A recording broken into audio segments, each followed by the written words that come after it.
जमीन का मालिकाना हक तक नहीं मिलता।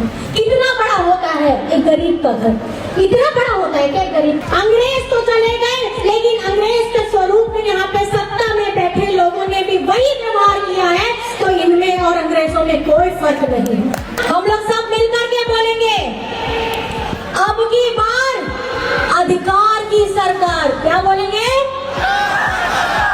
अब की बार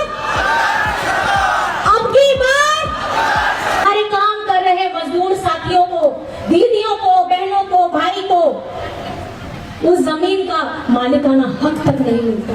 कितना बड़ा होता है एक गरीब का घर, इतना बड़ा होता है क्या गरीब का घर। छोटा सा कमरा होता है,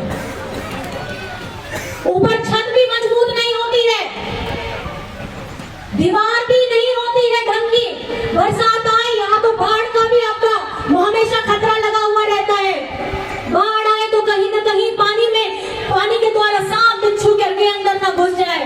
घर पे एक मजबूत खाट नहीं होती, घर में एक मजबूत चूल्हा नहीं होता। ये दर्द है यहाँ के मजदूर भाइयों का, ये दर्द है यहाँ के टी ट्राइब का, यहाँ के आदिवासियों का। ये किसी ने समझा नहीं। अंग्रेज तो चले गए, लेकिन अंग्रेज के स्वरूप में यहाँ पे सत्ता में बैठे लोगों ने भी वही व्यवहार किया है, तो इनमें और अंग्रेजों में कोई फर्क नहीं है। आज आपके दर्द, आपके संघर्ष, आपके हक की पुकार के लिए जब जेवीपी जेएमएम के साथ में आया, तो हेमंत दादा ने ये कहा कि झारखंड में भी जब झारखंड बना नहीं था, झारखंड का सपना किसी ने देखा नहीं था, तो हमारे आदरणीय विशंगुरु शिबू सोरेन ने, एक आदिवासी बेटा ने ये सपना देखा, हमारे आदिवासी लोग मिलकर यहाँ मूलवासी लोग झारखंड में रहेंगे।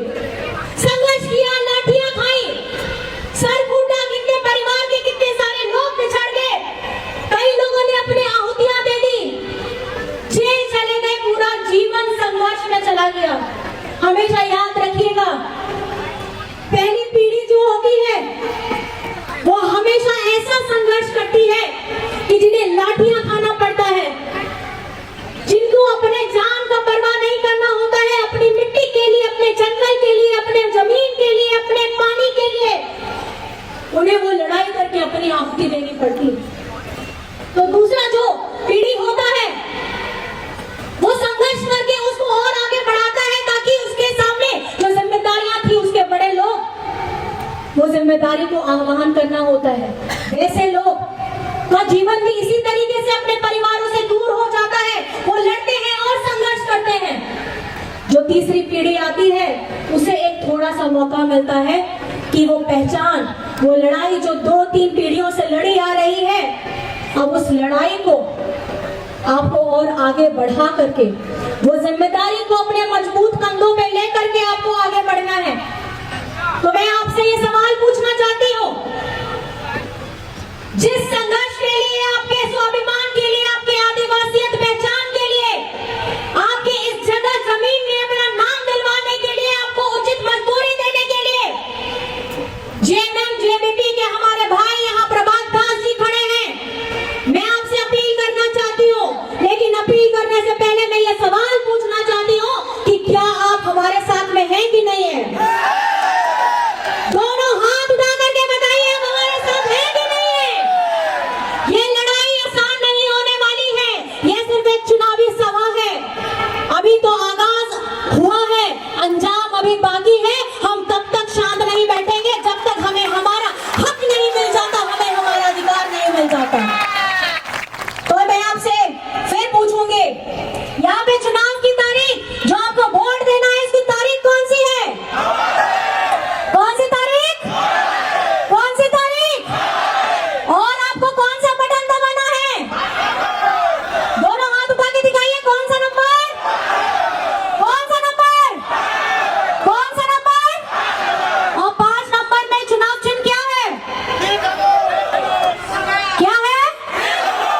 तीर धनुष। ये तीर धनुष याद रखिएगा, ये संघर्ष की कहानी बताता है, लहूलुहान हमारे वीर सपूतों की कहानी बताता है। ये कहानी बताता है कि ये आपका जीवन इतना आसान से बीतने वाला नहीं है। आपको अपने हक, अपने अधिकार, अपने सम्मान, अपने पहचान के लिए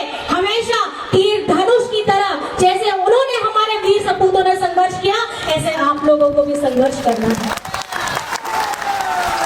तो इस बार हम लोग सब मिलकर के बोलेंगे, अब की बार अधिकार की सरकार। क्या बोलेंगे?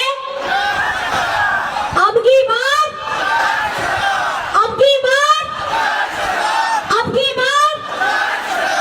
और हमारे जितने भी भाई बंधु हैं, बहुत दूर दराज से आए हैं, आप सभी का मैं अभिनंदन करती हूँ, आभार करती हूँ। अभी और भी कार्यक्रम है, आगे के कार्यक्रमों में जाना है और सफर भी लंबा है।